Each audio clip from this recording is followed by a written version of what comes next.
500 वर्षांच्या दीर्घ प्रतीक्षेनंतर 22 जानेवारीला अयोध्येतल्या राम मंदिरात रामलल्लांच्या मूर्तीची प्राणप्रतिष्ठा केली जाणार आहे।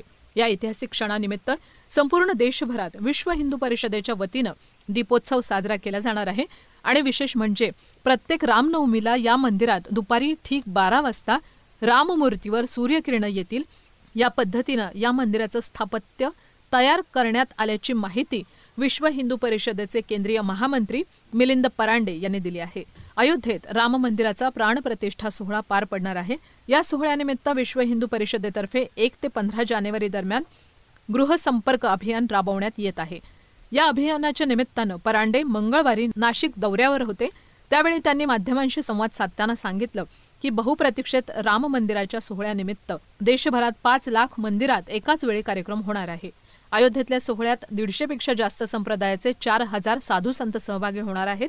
याबरोबरच वेगवेगळ्या क्षेत्रातली मान्यवर मंडळी येणार असून त्यांना निमंत्रितही करण्यात आलेलं आहे। केवळ भारतात नव्हे तर जगभरातल्या 60 देशांमध्ये हा सोहळा साजरा करण्यात येणार आहे। मंदिर सोहळ्यानिमित्त समर्पण अभियानाच्या माध्यमातून देशभरातल्या 20 कोटी घरांपर्यंत पोहोचण्याचं उद्दिष्ट असल्याचं त्यांनी यावेळी नमूद केलं।